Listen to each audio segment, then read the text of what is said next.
Nimesikia due to public demand tuongeze wimbo moja. Hii kwaya ni nzuri sana. Na tunataka jana tuliambiwa tunashikwa na TV, si ndio? Kuja tushikwe. Kila mtu aonekane. Tunataka kila mtu aonekane. Sasa tunaimba wimbo mmoja kukaribisha Roho Mtakatifu, sivyo? Wajua Biblia inasema ya kwamba where 2 or 3 are gathered in God's name, God's presence is there. Si ndio? Kwa hivyo kwa huu mkutano tungetaka sana kumkaribisha Mungu awe nasi, sivyo? Atuondolee roho zingine ambazo zinaweza kututenganisha ama zinaweza kufanya huu mkutano usikuwe successful, si ndio? Kwa hivyo tutaimba wimbo nambari 44, Roho Mtakatifu.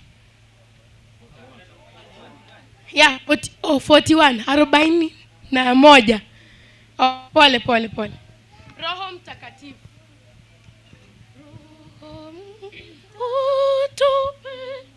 Roho Mtakatifu.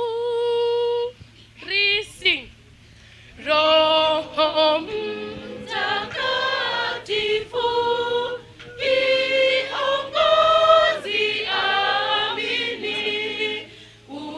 Utushike mkono. Tulio wasafiri. Utupe kusikia sauti ya upole. Msafiri fuata na ongoza nyumbani. Wewe ndiwe rafiki, msaada karibu. Tusiache shakani na tukiwa sauti ya upole. Safiri fuata na ongoza nyumbani. Siku zetu za kazi zikiwa zimekwisha, wala hatuna tamaa ila mbingu na sala. Usikia sauti ya upole. Fuata na ongoza nyumbani. Utupe kusikia sauti ya upole. Msafiri fuata na ongoza nyumbani. Amen. Amina. Tunajiambiaje? Amen. This is a wonderful choir. So kila siku at least we'll be presenting 2 items. So let's be prepared. Asanteni sana. Okay, we are going to pray to usher in the next program. Let us pray.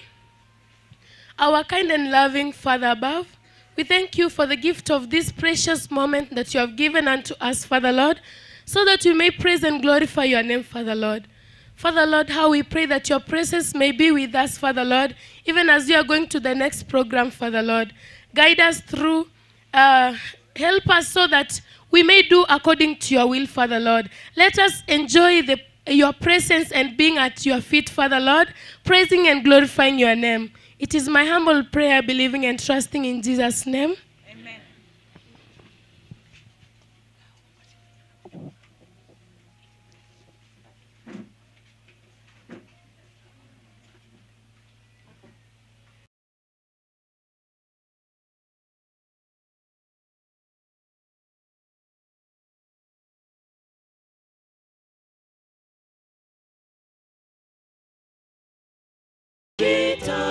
kitabuni kujidhihirisha kwangu zaidi nimfahamu Yesu, nijue upendo wake, wokovu wake kamili.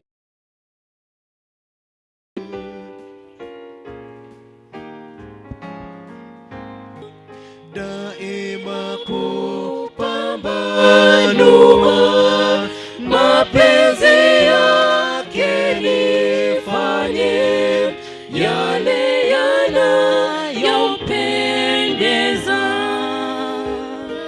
zaidi nimfahamu Yesu, nijue upendo wake, wokovu wake kamili.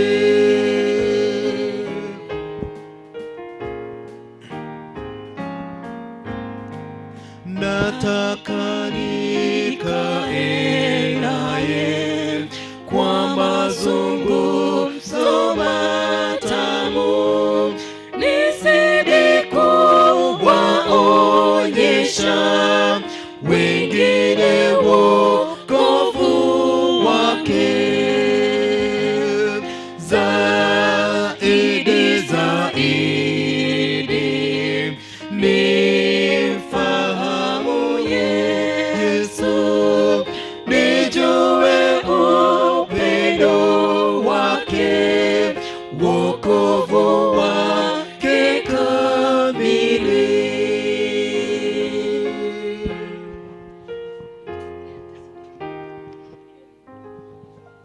Mtaisaka sasa.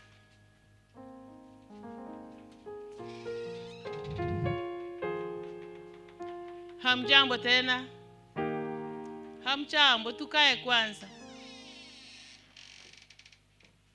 Asante. Onana wengine wamekaa, wengine wanasimama. Kaeni tu hivyo, tuombe kwa ajili ya kuleta kipindi cha uwakili. Hebu na tuombe. Mtakatifu Mungu wetu aliye mbinguni, tuacha mbele zako, tuatoa sifa na shukrani kwa ajili ya ulinzi wako ulio mema, umekaa nasi mpaka siku ya leo hivi. Baba, unaona tunaandaa kuchifundisha juu ya wakili, uwe pamoja nasi na zaidi sana uongoze mnenaji akiendelea kunena nasi. Kaa nasi kupitia kwa jina la Yesu aliye mwombezi tunaomba na kuamini. Amen.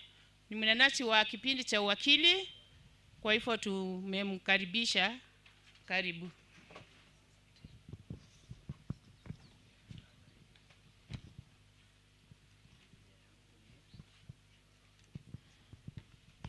Wapenzi katika Kristo, mara nyingine na wasalimu katika jina la Yesu. Hamjambo?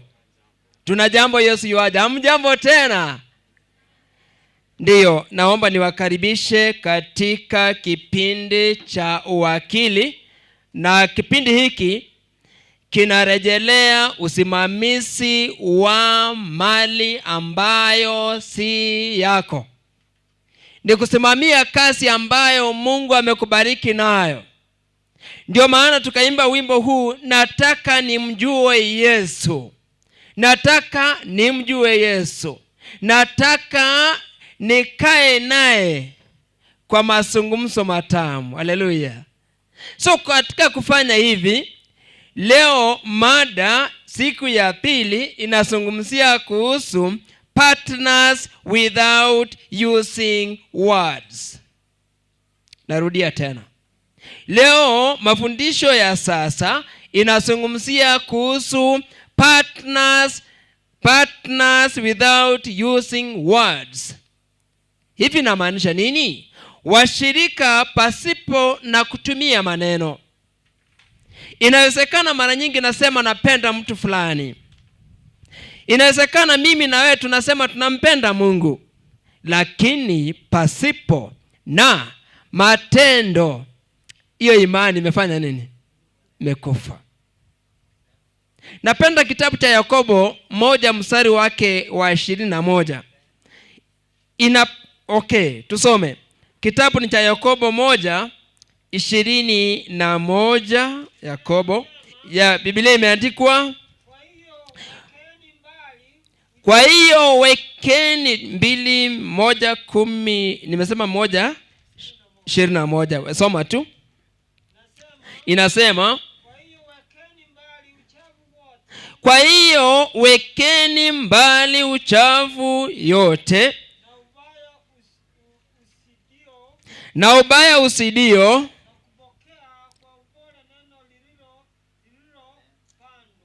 na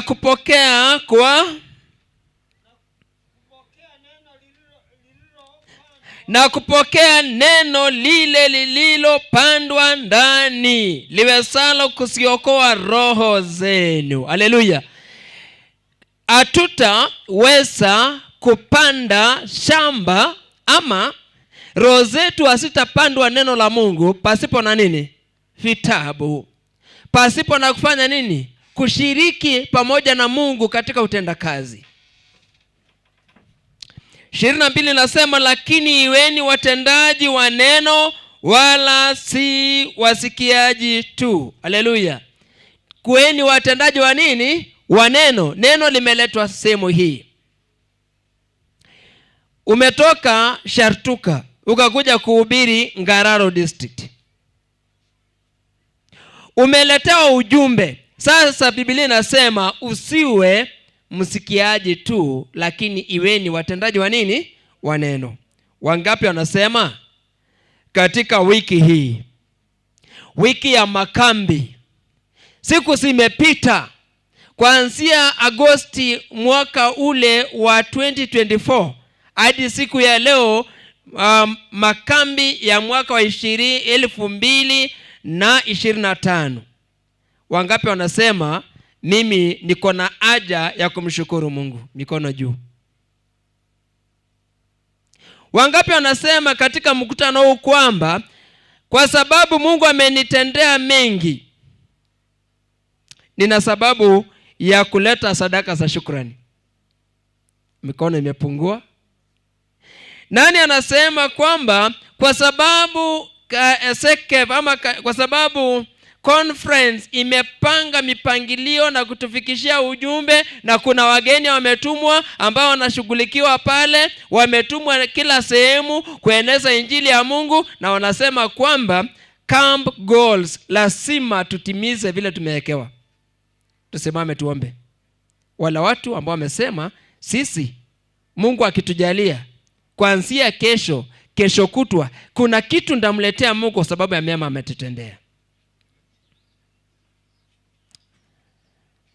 Mwelekezi, ningependa uchukue picha ya wale watu wa Mungu, kwa sababu wameahidi kwamba Mungu kwa kufika kesho kutwa wataleta yale mibaraka ambayo Mungu ameweza kuwabariki. Pastor Andrew, kwa wapi? Tunataka kuwaweka watu mikononi mwa Mungu, kwa maana Biblia inasema tuwe zaidi ya wasikiaji wa neno, tukaweze kuweka hayo katika matendo. Pastor wangu huko hayuko karibu? Basi tutaomba, tutamshukuru Mungu kwa sababu ni Mungu ndiye anayetuneemesha. Ni Mungu ndiye anafanya kazi yake hata kwa makambi. Unapoahidi, tafakari kuanzia sasa ni nini Mungu amekutendea. Kwa maana sehemu hii ya leo inasema partners without using words, inamaanisha washirika bila kutumia maneno. Sio kuahidi tu, ni kutenda. Wacha na tuombe. Mtakatifu Baba Mungu, katika jina la Yesu Kristo, kipindi hiki ndicho tumeanza sasa, na watu wako, wana wako ambao unawaita kwa jina lako, wamesimama wakidhihirisha kwamba makambi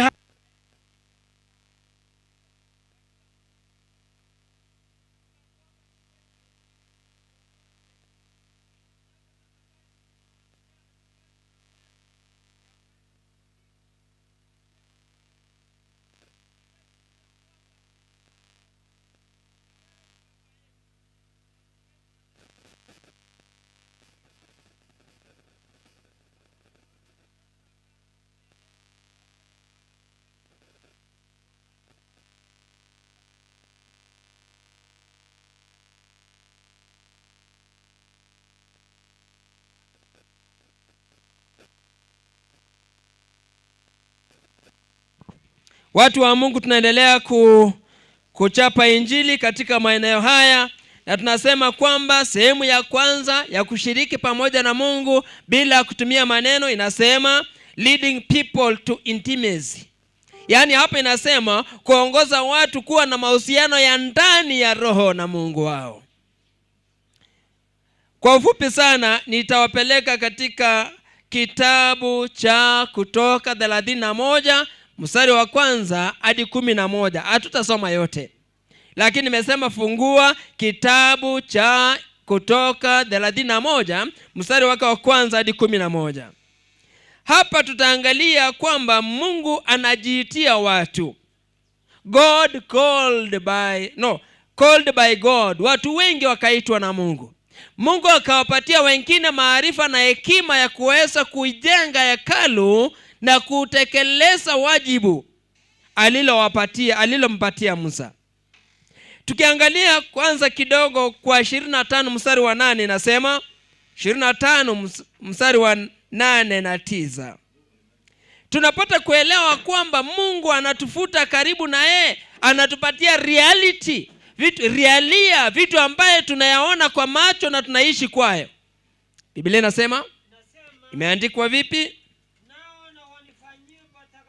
Nao na wanifanyie patakatifu. Si anaambia Musa wengine wafanye. Musa alikuwa kiongozi wa Israeli, lakini hakupewa jukumu yote, lakini akaambiwa ambia nao wanijengee hekalu ili nipate kukaa kati yao. Sawa na haya yote nikuonyeshayo mfano wa maskani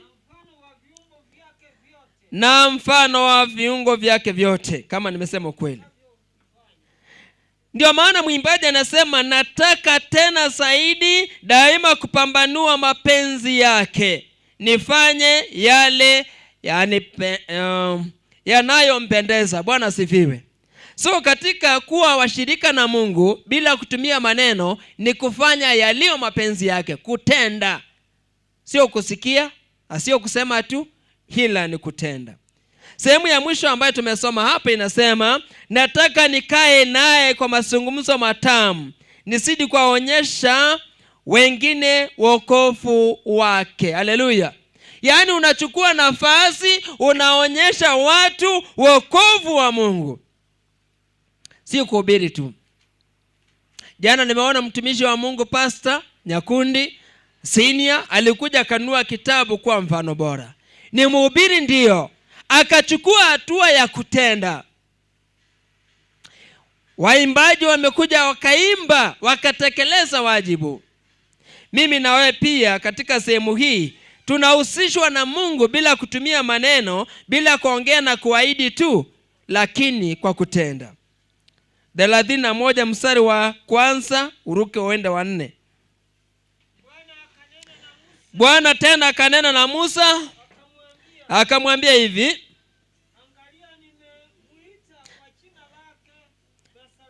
angalia nimemuita kwa jina lake Bezalel mwana wa Huri na kabila ya Yuda. Mstari wa 3 na wa 4. Nami nimemjaza roho wa Mungu. Watu wa Mungu, Musa anaelekezwa. Musa anaambiwa nimejagua mtu ambaye ni artisan, mjenzi, shupafu. Alipea hekima, maarifa na ujuzi, mambo matatu. Katika ulimwengu tunamoishi sasa, tunahitaji kuwa na hekima na maarifa, ndiposa tuende kwa njia ambayo inapendeza Mungu. Pia lazima tuwe na ujuzi ya kuweza kufanya kazi. Ndiposa mwinjilisti yuko hapa, ujuzi wake ni kwamba unamnasa, unamleta, alafu unamkuza, unamlelea. Hiyo ni kazi ya kutenda. Unamwombea, unatenda.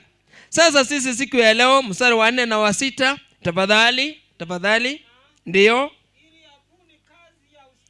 Ili abuni kazi ya ustadi. Bezalel anamshinda Musa kwa ujenzi. Musa anawashinda wote, kwa maana Roho wa Mungu alikuwa nao kwa kuwaongoza, kuwahimiza na kumwomba Mungu. Kazi tumegawa, kila mtu ashiriki mahali fulani. Ndio kuwa fundi wa dhahabu na wa fedha na wa shaba. Ndivyo basi akasema na kukata vito. Mstari wa 6, Luka 2:6. Tena tazama, akachagua nani tena?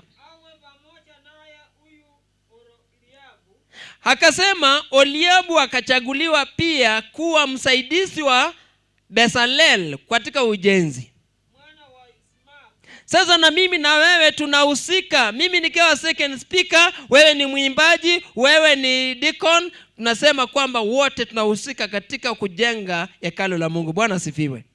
So naposema usimamizi, nimeshatangulia kwa kusema ukimjua Yesu mtakaa naye kwa kusoma mafundisho. Stanza ya 3, kwa kukaa na yeye unapambanua mapenzi yake kwa kusoma vitabu. So wote tumealikwa, wote tumehusishwa pamoja na Mungu. Sisi ni washiriki katika ufalme kwa kuangalia mambo kama haya yote ambaye tumeshayashughulikia. Methali 9 mstari wa 10 inazungumzia kuhusu mtu yeyote anataka kufanikiwa atapata wapi maarifa. 9:10 Methali. Ndiposa tukaweza kuelewa uwakili tu si kutoa. Uwakili ni kujitoa wewe mwenyewe na utumike. Ndiyo, kumcha Bwana ni mwanzo wa hekima, na kumjua mtakatifu ni ufahamu. Haleluya. Ndiyo, ni kumjua mtakatifu ni ufahamu. So lazima tufahamu hili kama Wakristo, kwamba tuko na jukumu la kutekeleza, sio kusikiliza. Mtu wa Mungu akialikwa kwa makambi, anasikiliza neno la Mungu, anachukua vitabu, anachukua Biblia, anajisomea, anawekwa wakfu kulingana na matendo aliyoyatenda. Sehemu ya 3 nilisema kuwa washirika bila kutumia maneno iko na sehemu 3. Sehemu ya kwanza ilikuwa kuongoza watu katika kuwa na mahusiano mema na Mungu. Jambo la pili ilikuwa kuitwa na Mungu. Jambo la 3 empowered by God. Na ndio maana tunaangalia akina Oliab wakipewa nguvu na Mungu. Sehemu ya 4 inazungumzia kuhusu partners in God's shadow. Tukiwa ndani ya Kristo sasa, neema yake inatutosha. Mimi na wewe tumeitwa kuwa wakili. Ubiri, tenda. Biblia inasema muwasaidie na wengine. Yohana alihubiri akasema wale waliokuwa watoza ushuru wasitoze zaidi, watekeleze kulingana na wajibu. Aliwaambia wale raia wengi, the crowd, aliwaambia aliye na mavazi mawili asaidie na yule asiyekuwa nayo. Kumaanisha hii kazi yote bado ni wakili. Unasimama kuhudumia watu kama jinsi Yesu alivyosimama na kuwahudumia wengine. Tumeitwa watu wa Mungu, na sio tu ni sheria ya Kiadventista, lakini ni kwa sababu ya kumtukuza Mungu. Kila Sabato ama wakati mwingine Sabato unamtolea Mungu sadaka za shukrani. Tunaelekea mahali ambao tumeambiwa tumewekewa kiwango. Kwa mfano huko tulipo sisi tuko watu 90, lakini tumewekewa goli ya 120, na ndio kanisa ilianza juzi. Sisi pia hapa sijajua goli yenu, lakini ni jukumu letu. Si eti kwamba uongozi wa kanisa unatulazimisha, lakini unajaribu kuangalia roho za watu. Wanasema kuna uwezekano watu wamsifu Mungu kwa matoleo kwa sababu ya neema Mungu aliyowapatia. Haleluya. So kwa kufanya vile tutakuwa tunasaidia hata kuhubiri, tutakuwa tunasaidia kununua vitabu hivi na kuviuza, ama kusaidiana kama msaada. Tuko na jukumu tumeliitiwa. Ndio maana sehemu hii inaisha ikisema not all are called to partner using voices, speeches and words. Sio wote walioitwa kwa kutumia sauti, kwa kuongea ama kutumia maneno. Ila mpango wa Mungu ni pana zaidi kuliko kuongea. Pana in the sense that lazima tukaweze kutenda jambo likaweze kuonekana, na lile neno likilionekana likitendeka, sifa na shukrani zitamrudia Mwenyezi. Sehemu ya mwisho nasema evangelism is more than just putting a man or a woman behind the pulpit. Kwamba kazi ya uinjilisti ni zaidi ya kuchagua mtu na kuweka kuja wahubiria hapa. Ni zaidi ya hiyo. Zaidi ya hiyo inamaanisha umemkubali Kristo na unaamua kutumika. Kitumua makambi, usilalamike. Kwa kusema ukweli kabisa, mimi nilikuwa mgonjwa, nikapigiwa simu. Nikaamini kwamba hata japokuwa niko na tembe kadhaa wa kadha, niliposikia mwalimu akifunza asubuhi, nilikuwa na karibu nijaribiwe jana kusema nataka kupona mapema nichape kazi. Karibu jana nichukue tembe zaidi kwa sababu lakini nilisikia mafundisho mazuri. Uongozi inashirikiana na neno la Mungu ambalo alikuwa anaongoza kanisa. God has assigned some to be partners without using words. Kama kina Oliab na kina Bezalel, ni Mungu aliowaita. Kazi yao si kuja kuhubiri, kazi yao ni kujenga hekalu hapa duniani linalofanana na hekalu lililokuwa mbinguni. Haleluya. So kuhusika katika kazi ina mibaraka ya kipekee. Kila mmoja ni muhusika. TMI bado it applies up to today. Total member involvement. Kwamba sisi, mimi ninapofanya hivi, wewe fanya nyingine ili neno la Mungu likaweze kuinuliwa. Kwa matoleo usiseme kwamba niko na kuku watatu peke yake. Imagine mwenye alikupatia ni nani? Ni Mungu. Unamrejeshea kidogo, si yote. Na ndio maana hata sehemu ya 10 moja juu ya 10 unaulizwa upeane 1, 9 ibaki yako, kwamba Mungu anakutakia mema. Na mimi nasema yale ulio nayo, mibaraka uliobarikiwa, Mungu akikuuliza wakati alimpatia Abrahamu mtoto, ninapomaliza, wakati alimpatia Abrahamu mtoto baada ya kupata Isaka, alimuuliza hivi, nataka unitolee kafara. Baada ya kutaka kujua ni kafara ina gani, akaambiwa ni huyo Musa. Sasa mimi na wewe, heri sisi tunaulizwa matoleo ya shamba, matoleo ya wanyama. Huyu Abrahamu yeye aliulizwa akaweze kutoa matoleo ya mtoto wake. Anak, kwa sababu alikuwa na Mungu, akazungumza naye akamwambia Mungu, ukinipatia mtoto atakuwa mtumishi wako kanisani ama hekaluni. Mimi na wewe tumeulizwa tuwe waaminifu kwa kile Mungu alitupatia. Wangapi wanasema kwamba Mungu atusaidie tuwe waaminifu kwa kile Mungu alitubariki nayo? Tusimame tuombe, kipindi kimekisha. Unaposimama inasema effective partners are those who grow in relation with him and are willing to follow his instruction. Hallelujah. Maelekezo ambayo tumepewa ni kwa kama haya tumrudishie Mungu aliyo yake, na Mungu apewe sifa. Mtakatifu Baba Mungu, katika jina la Yesu tunasema ni asante. Sisi ni kazi ya mikono yako. Tunakualika utawale mioyo yetu, tukae nawe, tuzungumze na wewe, tukaweze kupambanua kazi yako kwa kupitia maandiko, ili tukaweze kuwa watu wa maana siku zijazo, hata utakaporejesha ufalme wako tupate nafasi. Katika jina la Yesu Kristo tuomba na kuamini. Amina. Asante.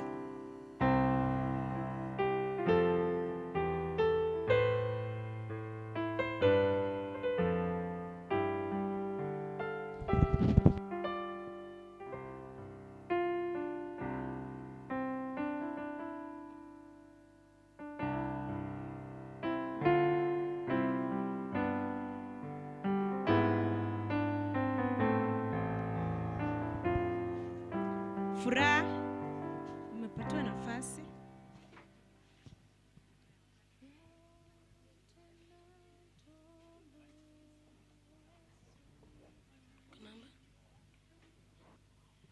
Vyote namtolea Yesu.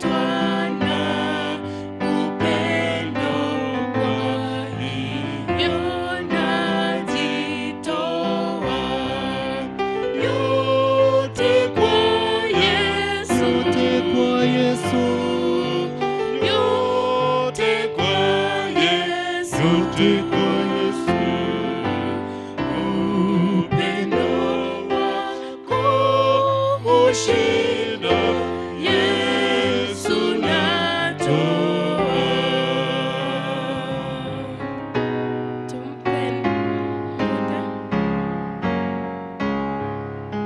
Yote namtolea Yesu, nainamia pake. Nimeachana anasa kwako, Yesu nipokee. Yote kwa Yesu, yote kwa Yesu, yote kwa Yesu. Upendo wako hushinda, Yesu natoa.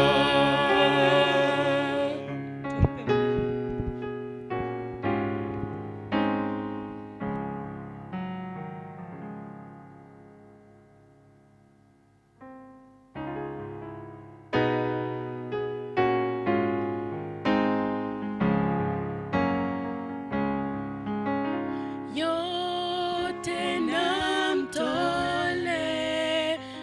Yesu, nifanye niwe wako. Nipe roho yako Bwana, anilinde daima. Yote kwa Yesu, yote kwa Yesu. Upendo wako hushinda, Yesu natoa.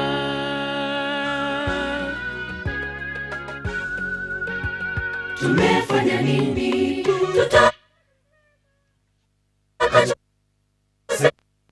Kitatuokoa.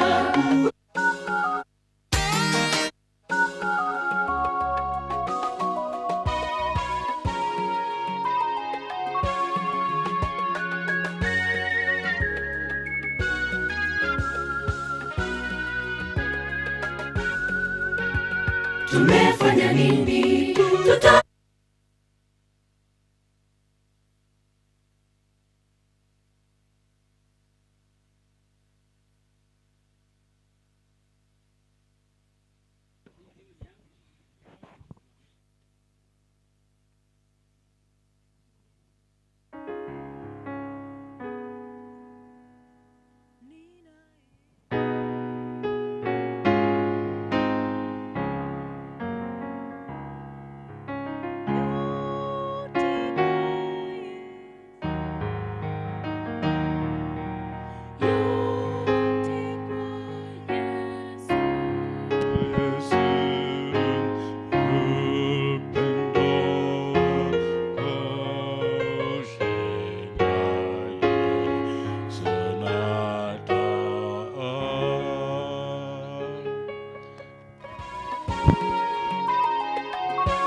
Tumefanya nini?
zaidi wana wangu.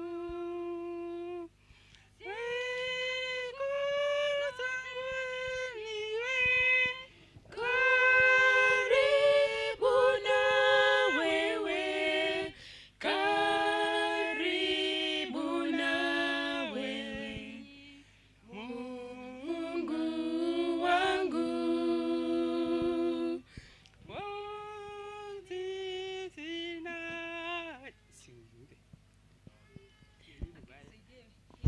Tupatie kitabu. Kitabu. Haionekani hata. Mimi nasafiri duniani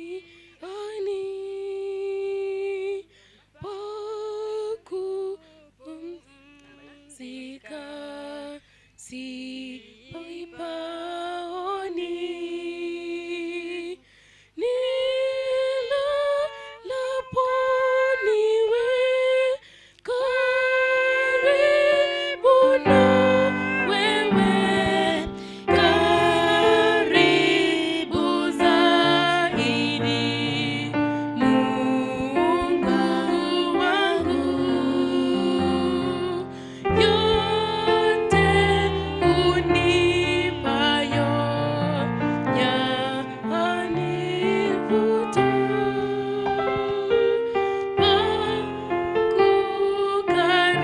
kukaribia ninapata,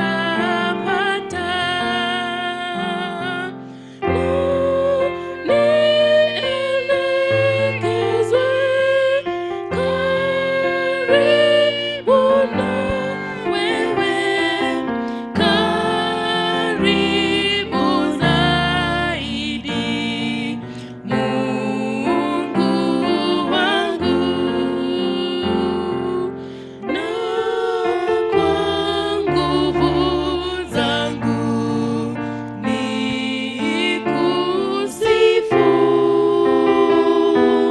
mwamba uwe maji ya wokovu,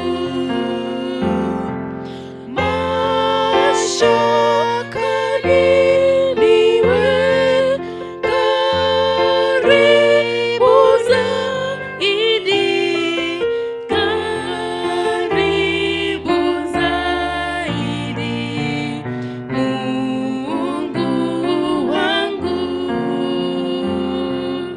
Na nyumbani juu Baba yangu,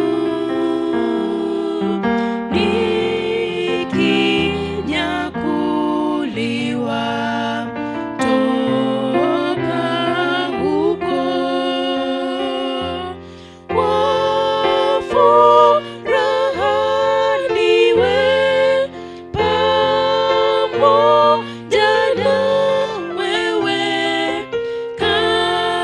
karibu zaidi, Mungu wangu.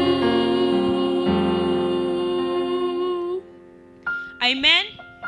Tulisema amen, unafanya hivi. Amen. Number 160. Tusimame.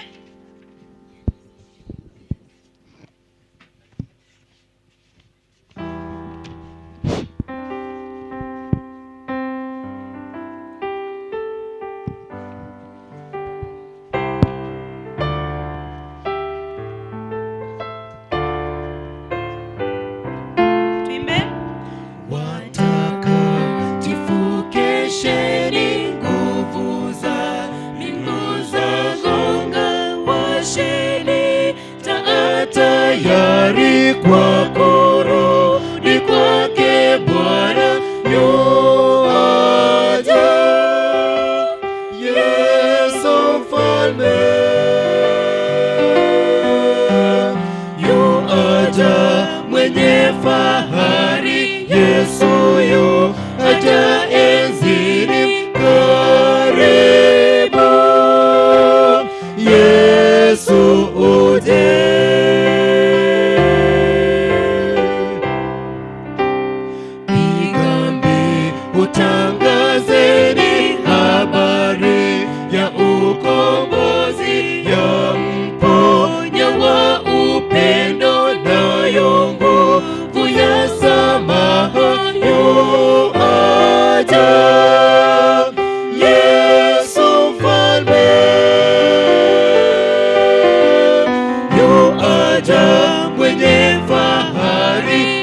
Yesu yu aja enzini karibu. Yesu uje.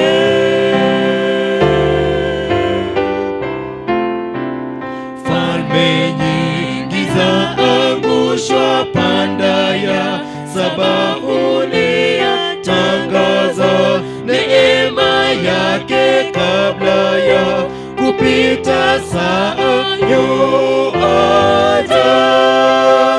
Yesu mfalme yu aja mwenye fahari. Yesu yu aja enzini karibu. Yesu uje.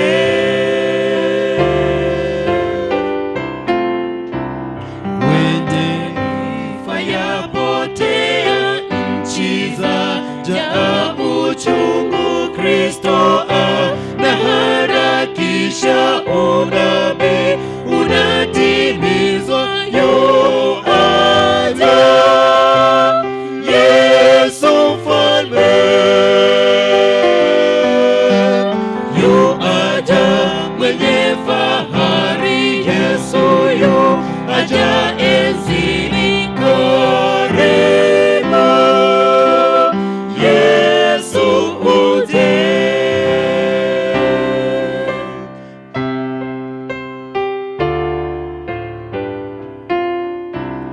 Wenye dhambi njoni sasa, Kristo awapatanishe mbio. Twaeni neema kitambo, muda waisha yu aja. Yesu mfalme yu aja mwenye fahari. Yesu yu aja enzini karibu. Yesu uje.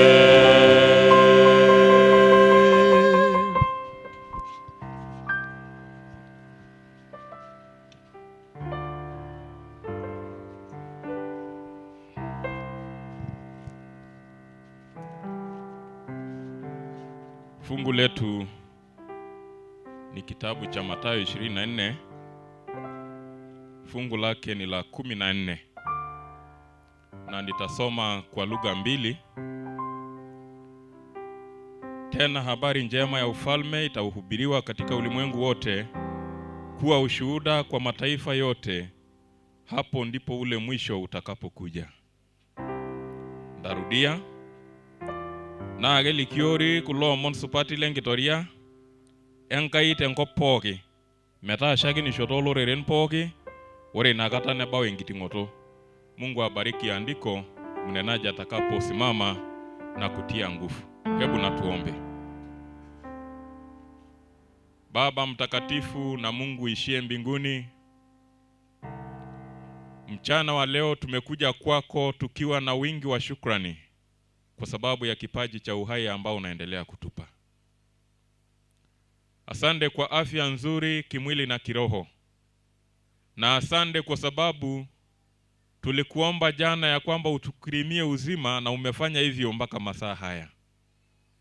Hebu jina lako litukuzwe leo na hata milele. Makambi haya yanapoendelea, bado twajikabidhi mikononi mwako ili uweze kutenda kulingana na mapenzi yako, ili mwisho wa siku tuseme hakika umekuwa pamoja nasi. Wasungumzaji wote, kuanzia mgeni ambaye amekuja kwa ajili ya watoto, yule ambaye amekuja kwa ajili ya wamama, yule aliyekuja kwa ajili ya wajane, yule aliyekuja kwa ajili ya kuhubiri kwa njia ya vitabu, na mgeni wa pili na wa kwanza, wote tunawakabidhi kwako ili upate kuwatumia kulingana na mapenzi yako. Hata waimbaji wetu ambao wametoka mbali kuja kusifu kwa njia ya nyimbo, hebu Baba uwape sauti nzuri, sauti tamu, sauti ya kufutia, ili wanapokuhudumia katika njia ya nyimbo wapate kufuta wengi waje kwako. zaidi sana mnenaji atakayesimama hapa mbele sasa hivi, hebu mpake mafuta kutoka mbinguni ili apate kuzungumza yaliyo ya kwako lakini sio ya kwake. Nasi ambao tumeketi kusikiza, hebu Baba utufungulie masikio na macho ya kiroho ili tupate kutafakari mapenzi yako milele zote. Hata wala ambao hawako pamoja nasi lakini wanasikia sauti hii mahali walipo, hatutawasahau. Hebu Mungu wetu uweze kutenda miujiza kupitia kwao ili wengi waje kwako, waungame na watubu dhambi zao na wajiandae kwa ajili ya kuja kwako mara ya pili. Wote tunajikabidhi kwako bila kusahau wagonjwa walio katikati yetu. Wengine wako hospitalini, wengine wanapolala katika vitanda vyao wakitaja jina lako. Hebu Yesu usikie na uweze kuwajibu kulingana na mapenzi yako. Utujalie kumaliza salama, ndilo ombi na tumaini ifike ulipo. Ni katika jina la Yesu tumeomba na kuamini. Amen.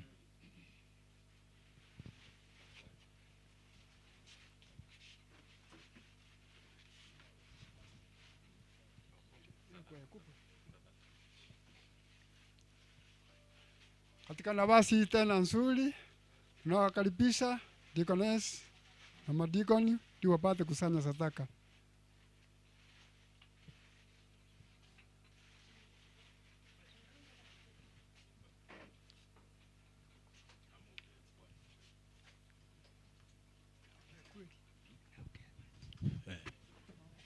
Guest choir for the anointing.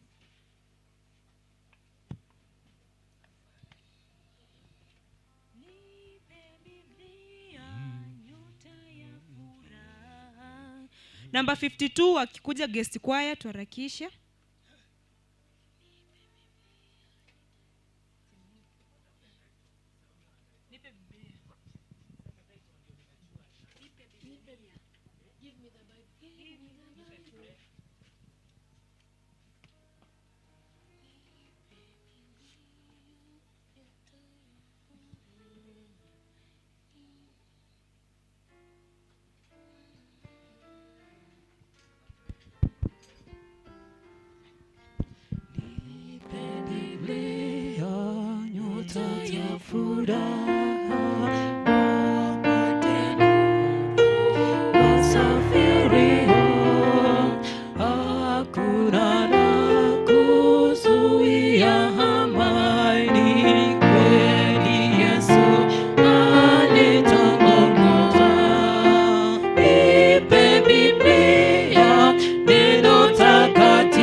Biblia neno takatifu, nuru yake itaniongoza, sheria na ahadi ya upendo, hata mwisho nitaendelea.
uangaze, nuru imekujia.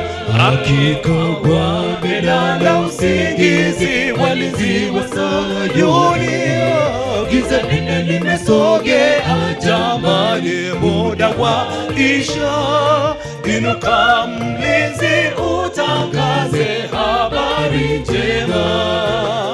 Inuka uangaze, nuru imekujia. Hakika wamelala usingizi walinzi wa Sayuni, giza nene limesogea jamani, muda wa isha. Inuka mlinzi, utangaze habari njema. Bwana amenipa ushindi, yapasa nimtangaze. Japo kwa gharama kubwa sitaogopa, kwangu nina tumaini, moyoni nina raha. Kwenye mawimbi makali kwangu nitainuka. Bwana amenipa ushindi, yapasa nimtangaze. Japo kwa gharama kubwa sitaogopa, kwangu nina tumaini, moyoni nina raha. Kwenye mawimbi makali kwangu nitainuka.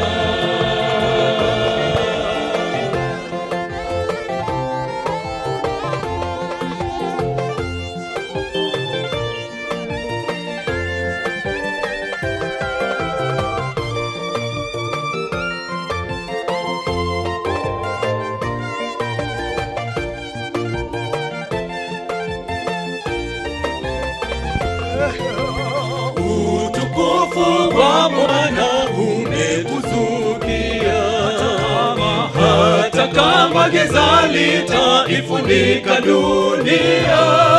Bwana ameshatupa ushindi, sisi tusiogope. Tuondoke tuangaze, utukufu wake juu yetu. Sasa nawe utukufu wa Bwana umekuzukia, hata kama giza limeifunika dunia. Bwana ameshakupa ushindi, usiogope. Ondoka uangaze, utukufu wake juu yako. Bwana amenipa ushindi, yapasa nimtangaze. Japo kwa gharama kubwa sitaogopa, kwangu nina tumaini, moyoni nina raha.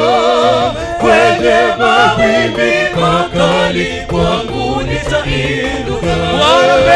Bwana amenipa ushindi, yapasa nimtangaze.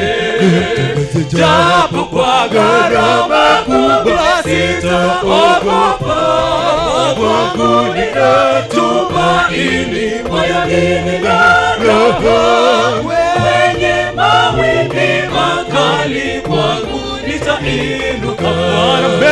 Bwana amenipa ushindi, yapasa nimtangaze. Japo kwa gharama kubwa sitaogopa, kwangu nina tumaini, moyoni nina raha. Kwenye mawimbi makali kwangu nitainuka. Bwana amenipa ushindi, yapasa nimtangaze. Japo kwa gharama kubwa sitaogopa, kwangu nina tumaini, moyoni nina raha. Kwenye mawimbi makali kwangu nitainuka.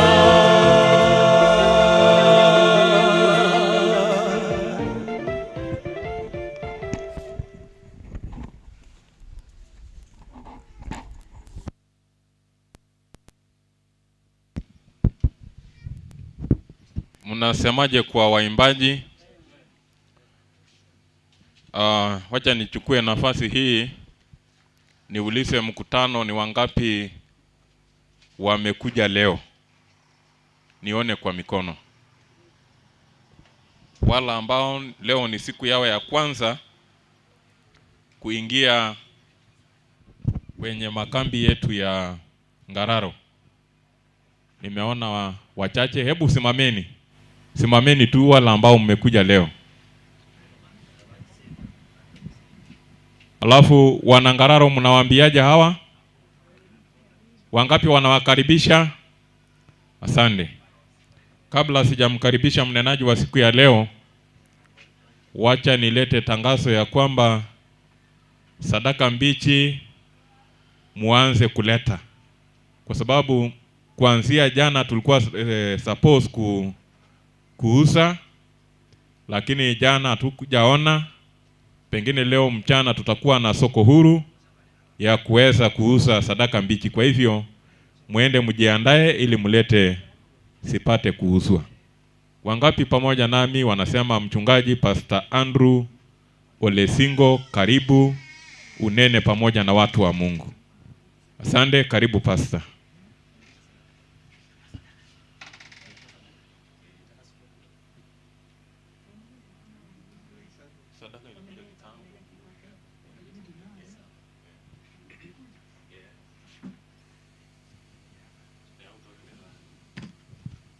Bwana ni mwema. Bwana ni mwema. Na kabla sijaendelea ningependa kualika wahubiri wa kwanza watakuwa na special item ndio tuendelee na mahubiri. So kile kikundi cha kuimba ile wimbo nambari 192 kwa lugha. Tafadhali njooni. Wale wa kuimba Kimasai wanajijua.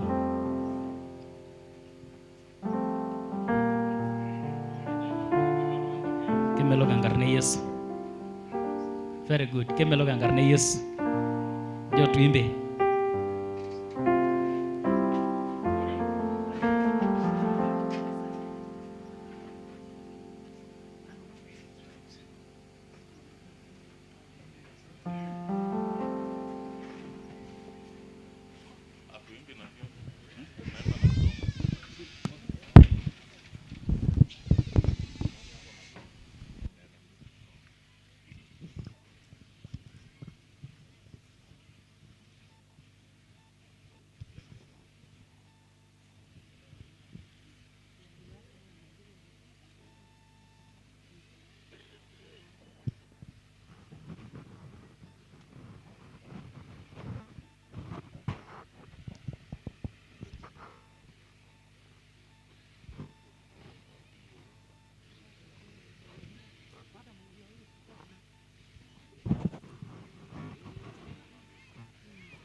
Off. Kemelo gengarna Yesu ina natoningo keishi unye ilta ujala nei shengirimo nei shengirimo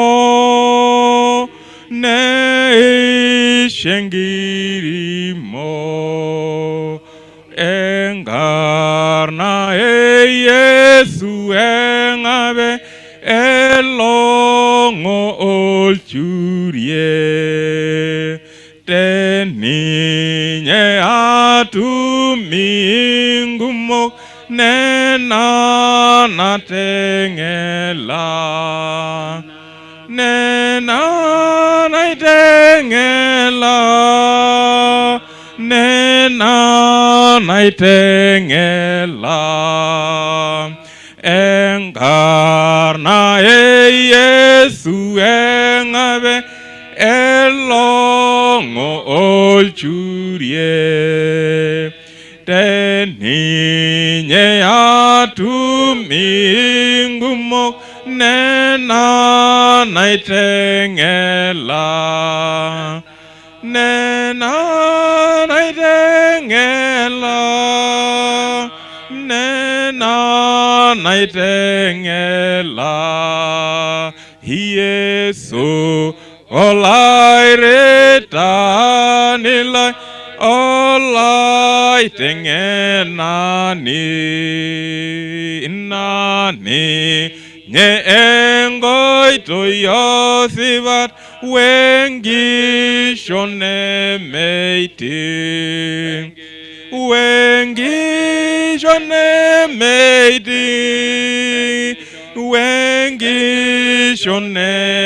wengishonemeiti mikindi maisisao laulayana nigenare huore henagitinaisisye tonyorayengaya tonyorayengaya iwore enagataниgimbot nalotu eniti nemabalengisisaino indarastegeberin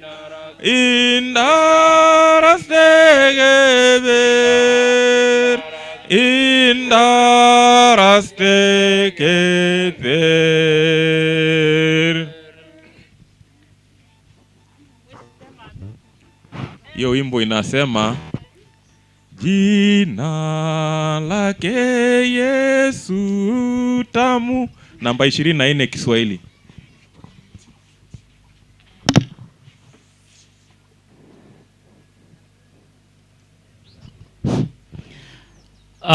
Basi tunashukuru kwa wahubiri wa kwanza, maana hakika mmemsifu Mungu kwa jina hilo tamu. Leo hii ni siku yetu ya pili tukiwa katika makambi, na ningependa kuchukua nafasi hii kumwalika ama kumkaribisha kila mmoja aliyefika katika makambi haya. Bwana ni mwema na siku zote. Tunashukuru sana Mungu, maana hata katika hali hii ya teknolojia tunajua hii injili itafikia wengi, hata walio katika sehemu za mbali watanufaika katika ujumbe huu wa makambi ya mwaka huu wa 2025. Kwa hivyo tunamshukuru Mungu kwa sababu hiyo, na jina la Kristo lisifiwe, maana ametenda mema. Na tunajua kwamba ametenda mema, maana leo hii tunafanya makambi yetu siku ya pili tukiwa na wingi wa shukrani kwa sababu hiyo. Basi tunajua kwamba leo hii, jana tulisungumzia juu ya habari njema, na kwa sababu ya habari njema tulisema na tena habari njema itahubiriwa. Na tunajua kwamba habari njema itahubiriwa, habari ya ujumbe wa Kristo itahubiriwa katika ulimwengu nzima, ndipo ule mwisho utafika. Hivyo basi, kwa sababu hiyo ya teknolojia, tunajua kwamba habari itafika katika maeneo yote katika ulimwengu nzima. Hata wale ambao hawana nafasi ya kuhudhuria katika makambi haya, Mungu hakika kupitia kwa njia ya teknolojia watapata habari hii, na pia watampata Yesu Kristo kama mwokozi wa maisha yao, hata wakiwa katika sehemu zisizokubalika katika injili ya Kristo. Hivyo basi, leo hii tutaangalia juu ya sehemu mbili ya maisha katika pambano kuu. Sehemu mbili ya maisha katika pambano kuu. Hebu na tuombe. Mtakatifu Mungu wetu, uliyesiumba mbingu na nchi na vyote vijasavyo, Ni wakati wa kipekee tumekuja miguuni pako Mfalme. Kwanza kabisa tunaomba msamaha wa dhambi zetu, ili Mfalme, neno hili tunapoleta kwako, wana wako pia wapate nafasi ya kuweza kuipokea. Maana ni neno linaloleta utukufu kwa minajili ya jina lako. Ni neno linalotusafisha mioyo yetu, linalotusongesha karibu na Kristo ambaye ni mwokozi wa maisha yetu. Hebu basi tunapoanza, anza pamoja nasi. Na hilo ndilo ombi letu kupitia kwa jina kuu la mwanako Yesu Kristo tumeomba kwa kuamini. Amen. Basi leo hii tutasoma kitabu cha Mwanzo 1 mstari wa 31. Mwanzo 1 mstari wake ni wa 31. Biblia inasema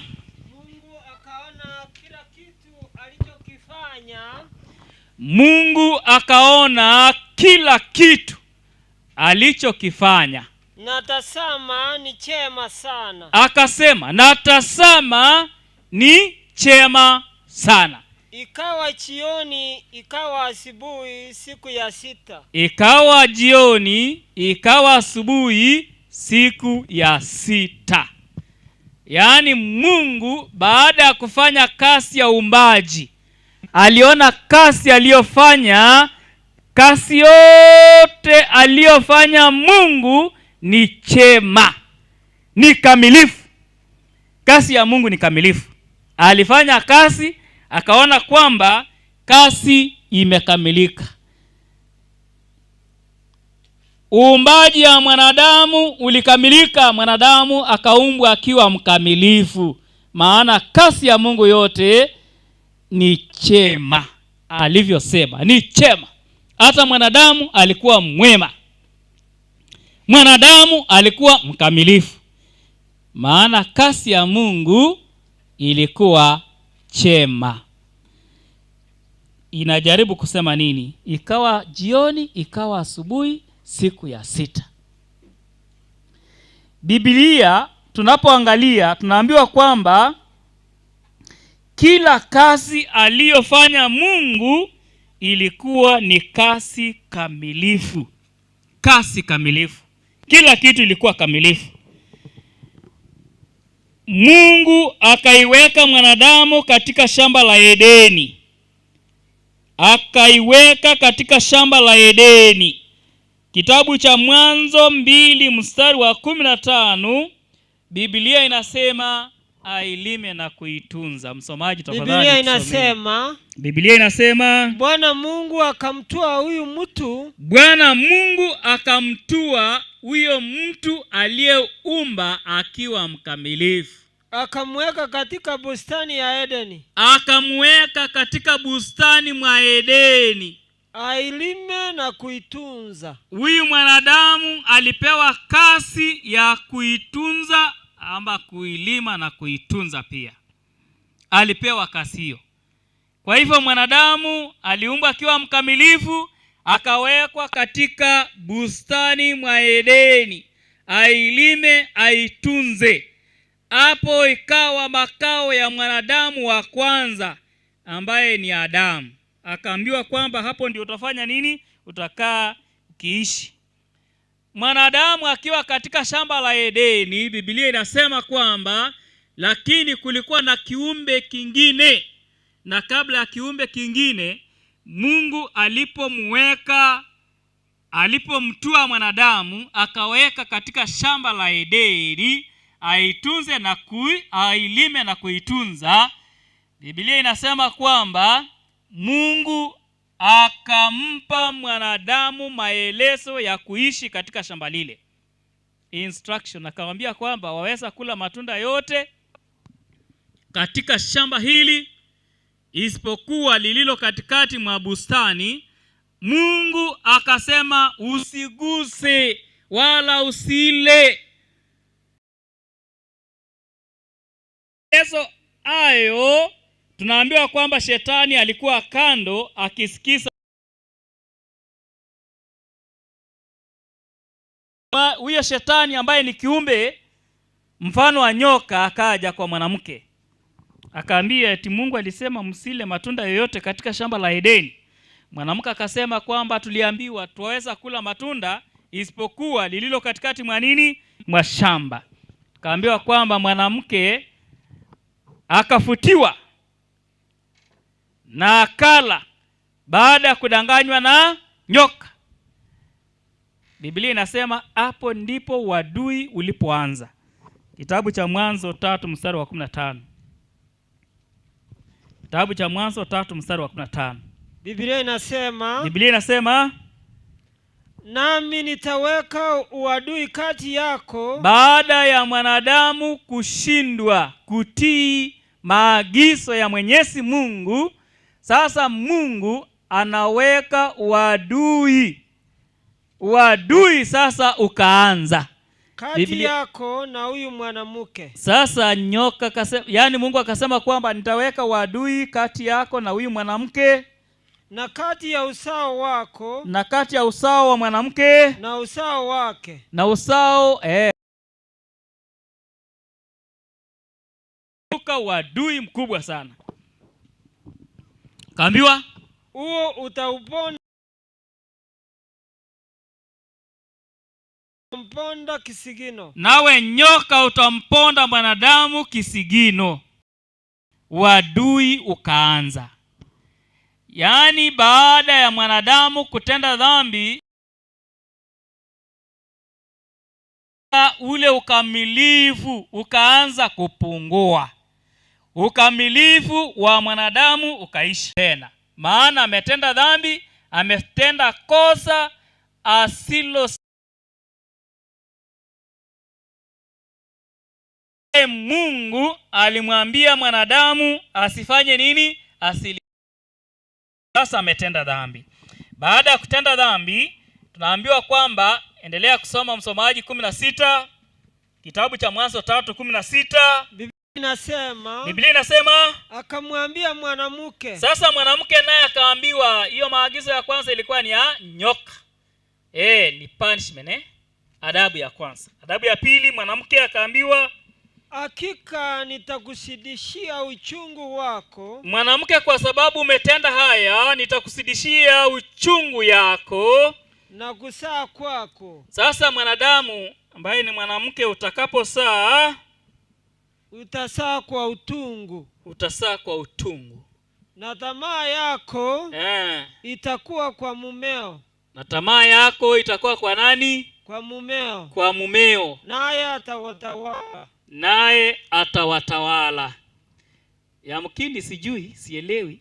Labda mwanamke alikuwa angetawala kama si kutenda kosa. Sasa punishment imebadilika. Anaambiwa mwanamke sasa utatawaliwa. Sasa utafanya nini? Utatawaliwa.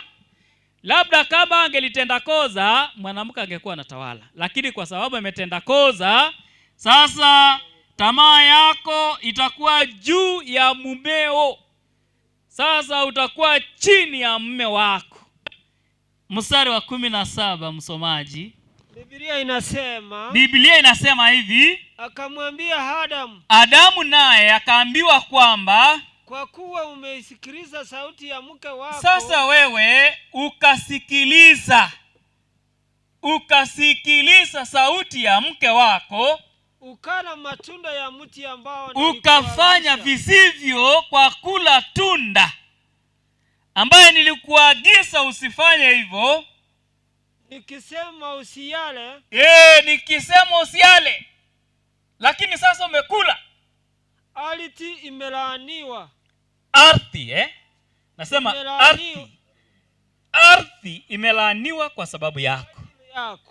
Kwa sababu yako ardhi pia imelaaniwa. Kwa uchungu utakula mazao yake siku zote za maisha yako. Sasa ardhi itakupa chakula. Lakini chakula utakapokula, utakula kwa uchungu, maana ardhi tayari imefanya nini? Imelaaniwa. Michongomo na miiba itakusalia. Sasa michongomo na miiba itafanya nini? Itakusalia. Yaani utakula kwa uchungu. Ulikuwa uilime na kula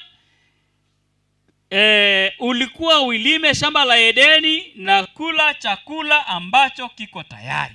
Lakini sasa baada ya mwanadamu kutenda kosa la kula tunda, sasa hakuna tena chakula ukiwa nini? Unaketi kuongoja. Sasa utafanya kazi ili ule chakula. Chongoma ikamea, miiba ikamea, kila kitu ikabadilika. Yaani wanasema kwamba baada alafu mstari wa 24, nataka turuke 24. Somaji. 24 nasema. 24 nasema, basi akamfukuza huyu mtu. Kwa sababu ametenda kosa, mwanadamu akafukuzwa, akaondolewa katika ile shamba la Edeni. Akaweka makerubi upande wa mashariki. Akaweka usalama katika ile shamba. Maximum security. Akaweka makerubi upande wa mashariki wa bustani ya Eden. Wa bustani wa Edeni. Na upanga wa moto uliogeuka. Sasa okay, katika ile bustani hawakuweka askari. Hawakuweka watchman, waliweka upanga unaosunguka. Akaweka upanga unaosunguka, yaani upanga kama adui labda angepitia sehemu hii, upanga upo. Angepitia hiyo sehemu nyingine, upanga upo. Wakaitunza ile shamba mwa bustani.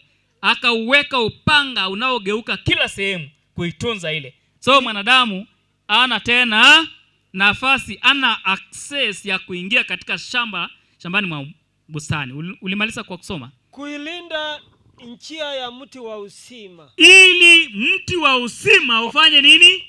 Ulindwe sawa na upanga. So what happened? Wanasema kwamba unajua sasa dhambi ulipoingia kukawa na disconnection between man and God.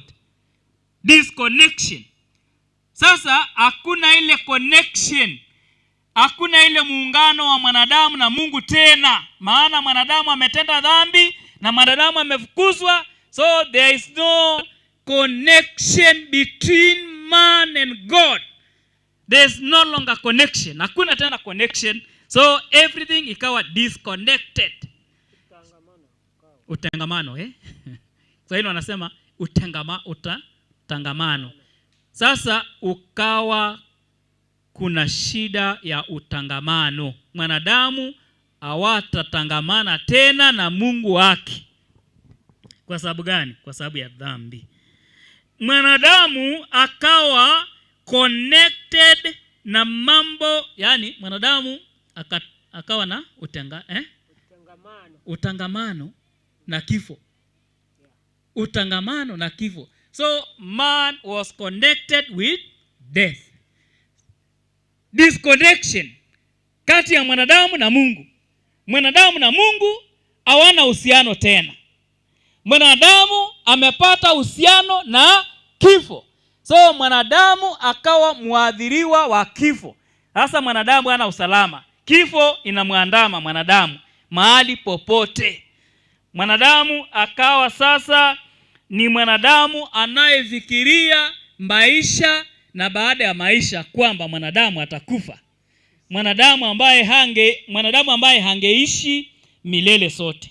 Kwa sasa mambo yamebadilika. Mwanadamu sasa hataishi tena milele. Maana mwanadamu atafanya nini? Atakufa.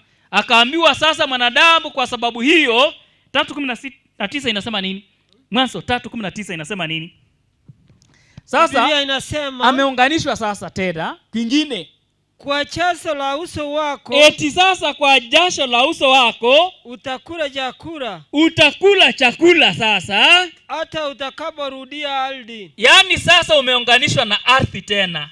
Mwanadamu alitwaliwa katika ardhi na tena anaunganishwa na nini? Na ardhi. Kwamba utakula hadi siku utakapo rudi kuunganika tena na ardhi mahali ulipotwaliwa, ambayo katika hiyo katika hiyo ulitwaliwa. Kwa maana mavumbi wewe, eti kwa sababu wewe ni mavumbi, nawe mavumbini utarudi tena. Na huku mavumbini ndio utarudi sasa. Yaani mwanadamu Mungu alipomuumba alisema na muumba mwanadamu kwa sura na mfano wake. Kwa sura na mfano wa Mungu mwanadamu aliumbwa. Lakini baada ya dhambi sasa hiyo uhusiano ukatenganishwa. Sasa mwanadamu amerudi kuunganishwa na ardhi ambaye ni mchanga aliyotwaliwa nao. Akaambiwa sasa rudi mahali ulitoka, kwa sababu umeshindwa kuishi maisha ya utangamano na Mungu wako. Sasa wametangamana, yani wametengana. Hawatangamani tena na Mungu. Umerudi mahali ulikotwaliwa. Maajabu haya. Ndio tukaona kwamba baada ya dhambi maisha ya mwanadamu ukaanza kuwa na misukosuko. Maisha ya mwanadamu ukaanza kuwa ngumu, hardship life. Yaani mwanadamu akaanza kuishi maisha magumu. Shida ikaingia. Tukaona pia kwamba mateso yakaanza kuingia. Mambo ya mateso ikaanza kufanya nini? Kuingia kwa sababu ya dhambi ya mwanadamu.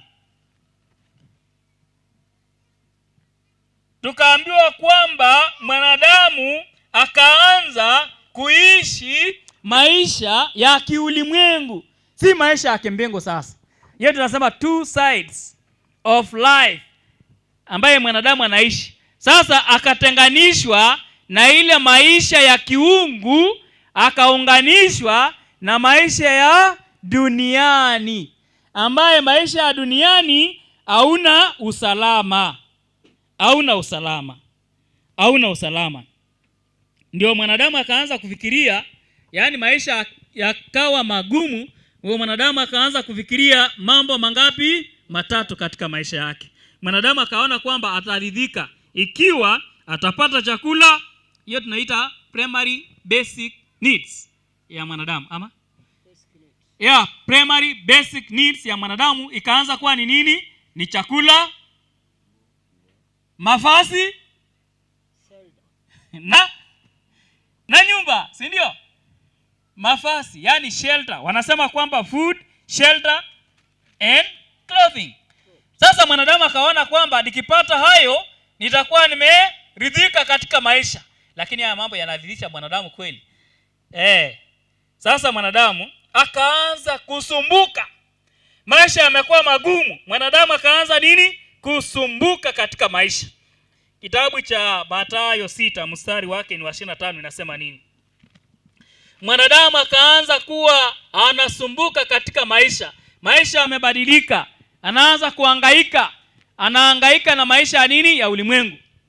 Anahangaisha na nini? Na maisha ya ulimwengu. Biblia inasema nini msomaji? Biblia inasema kwa sababu hiyo nawaambieni ninyi msisumbukie maisha yenu. Wanadamu walikuwa wanasumbuka sana. Tule nini? Tufae nini? Tuishi vipi? Sasa Kristo anawaambia hivi, kwa sababu hiyo ya masumbuko ya mwanadamu, anasema, anza vizuri. Kwa sababu hiyo nawaambieni msisumbukie maisha yenu. Msifanye nini? Msisumbukie maisha yenu. Msisumbukie maisha yenu. Mule nini? Mkisema mule nini? Au munywe nini? Ama munywe nini? Wala mili yenu. Wala mfae nini katika mili yenu? Maisha je? Biblia inasema maisha je si zaidi ya chakula? Na mwili zaidi ya mavazi. Na mwili wako si zaidi ya mavazi. Kwamba kuna mambo mengine ambayo unastahili kushughulikia kuliko chakula, kuliko mavazi, kuliko maisha unayoyaishi. Biblia inasema kwamba unastahili kumtafuta Yesu Kristo kama mwokozi wa maisha yako, kuliko mavazi na kuliko vyakula. Kwanza tumsangulishe Yesu. Anasema kwanza tumtangulishe nani? Yesu Kristo. Yaani na mahangaiko ya dunia, kila mwanadamu anahangaika, muumini na yule asiye muumini, wote wanahangaika kwa pamoja. Wote wanahangaikia maisha. Wengi wanasema tule nini, tufae nini, tuishi vipi? Wengine wametembea mbali kutafuta maisha. Wengine wameishi maisha ya mahangaiko mahali waliko. Wengine wamejaribu kutafuta suluhu kwa kila hali Hata wengine wameishi maisha ya tunasema nini? Corruption, uporaji ama corruption ni nini kwa Kiswahili? Ufisadi. Wengine wameishi maisha ya ufisadi wakijaribu kutafuta namna ya kutengeneza maisha yao. Yamkini hata Wakristo wengine wameiba. Wengine wametumia pesa visivyo. Hata makanisani pia kuna malumbano. Hata wakati tunapofanya miradi ya kanisa, unasikia pesa zimepotea. Pesa hazipo. Pesa hazitoshi. Walifanya bajeti vizuri, wakakadiria, wakaona hii kazi, hii miradi ya kanisa kuisha itakuwa tumetumia pesa kiasi fulani, lakini miradi inabaki bila kuisha na pesa zilitengwa. Nasema kwamba yani watu wanang'ang'ania mambo ya maisha, wanasema tule nini, tufae nini, tuishi vipi. Je, hebu soma mstari wa 31 hicho kitabu 6:31. Biblia inasema nini? Biblia inasema Msisumbuke. Mukisema eti msisumbuke basi mkisema tule nini? Tule nini? Au tunywe nini? Ama tunywe nini? Au tufae nini? Ama tufae nini? Kwa maana hayo yote, eti maana yake hayo mnayoyasumbukia, tule nini, tufae nini, tunywe nini, mataifa uyatafuta. Mataifa pia uyatafuta. Kwa sababu Baba yenu wa mbinguni, eti sababu Baba yenu wa mbinguni anajua ya kuwa, anafahamu ya kuwa unahitaji ule, anajua unahitaji mavazi, anajua unahitaji ule, unywe, anahitaji hayo yote, anajua. Hiyo si mambo ya kumkumbusha Mungu. Haya si mambo ya kuambia Mungu nile nini, nifae nini, maana anajua. Hata wakati alipoambia akasema Suleimani aliishi, hata ndege wangani wanaishi bila kulima, bila store, lakini hamjaisikia ndege wangani amekufa kwa sababu ya njaa. Lakini binadamu wangapi wamekufa kwa sababu ya njaa? Wanadamu wangapi wamekufa kwa sababu ya njaa? Wengi. Na wana uwezo wa kulima, wana uwezo wa kusokota, na wana uwezo wa kutafuta. Lakini ndege wa angani wanafanya nini? Wanakula bila kulima, bila kujenga store, na hata bila kuwa na shamba. Hapa duniani tunang'ang'ana, hii shamba ni yangu, huku ni kwako. Hata binadamu tumeuana kwa sababu ya kung'ang'ania mashamba. Lakini Mungu anasema kwamba ndege wa angani, anajua unataka kula, Mungu anajua unataka kula, anajua unataka kufaa, na anajua unataka kuishi. Mstari wa 33 inasema nini? Biblia inasema bali utafuteni kwanza ufalme wake. Bali mtafuteni kwanza ufalme wa Mungu na haki yake, na haki ya Mungu, na hayo yote mtasidishiwa. Na haya mengine mengi mtafanya nini? Mtasidishiwa. Mtasidishiwa. Yaani tunapambana na maisha ya ulimwengu huu. Biblia inasema kwamba ni pambano kuu. But the good news, tutashinda. Amen. Habari njema, tutafanya nini? Tutashinda. Hiyo ndio habari njema ya pambano kuu. Tunang'ang'ania maisha, lakini Kristo akiwa ndani yetu, hakika tutashinda. hiyo vita. Lakini uking'ang'ana peke yako, na kuhakikishia au utashinda, hakuna siku utashinda. Lakini uking'ang'ana ukiwa ndani ya Yesu Kristo, na kuahidi utashinda. Amen. Na kuahidi utafanya nini? Utashinda. Kristo, unajua sasa, yani nataka kuishi maisha ya Ukristo. Biblia inasema hivi, we need to be connected because we are now disconnected.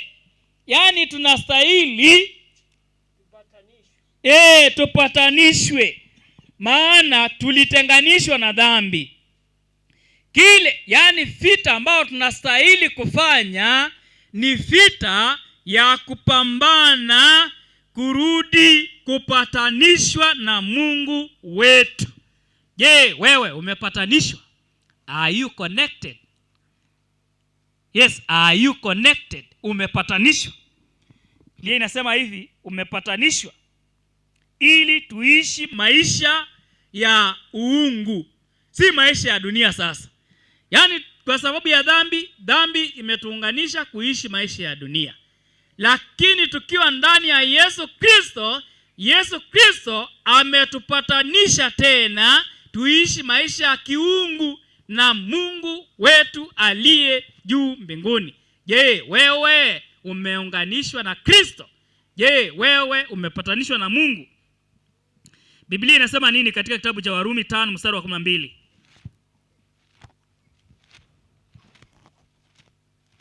Maana tumeona kwamba tukipata chakula, tupate cha kukunywa, tupate mavazi na tuishi maisha ama tupate nyumba nzuri, hayaridhishi, hayatoshelezi maisha ya mwanadamu. Hata yamkini ununue gari nzuri, ujenge nyumba kubwa, ujenge nyumba nzuri, bila kuunganishwa na Mungu wako, haya yote yatakuwa ni maisha ya dunia tu, ila hamna Yesu Kristo ndani, hayatakuwa maisha tena. Kuunganishwa, kupata kazi nzuri, kupata pesa nyingi, kuendesha gari kubwa, kujenga nyumba nzuri, haya yote bila Yesu Kristo hayana msingi wowote wa maisha ya baadaye. Ni kuridhisha maisha ya sasa tu, bali haumna maisha ya baadaye. Biblia inasema nini katika kitabu cha Warumi? Biblia inasema kwa hiyo kama kwa mtu mmoja, kama kwa mtu mmoja tu dhambi iliingia ulimwengu kote. Dhambi iliingia ulimwengu kote. Na kwa dhambi hiyo mauti. Na kwa dhambi hiyo mauti. Sasa sisi tukaishi maisha ya mauti, maisha ya kufa, maisha bila matumaini. Unajua mwanadamu akiambiwa utakufa, anakosa kuwa na matumaini. So tumeishi maisha ya maisha bila matumaini. Maana kwa sababu ya mtu mmoja ambaye ni Adamu, alipotenda kosa, sisi wote tumehesabiwa kosa, na sasa mauti yakatukumba kama wanadamu. Watu wote. Kwa sababu hiyo mauti imefikia watu wote. Hata wewe, hata mimi, mauti ikatufikia. Kwa sababu wote wamefanya dhambi. Sasa wote tumehesabiwa kwamba tumefanya dhambi. Wote tumehesabiwa dhambi. Maana mtu mmoja alitenda. 17, Luka 17 mstari wa 17:5.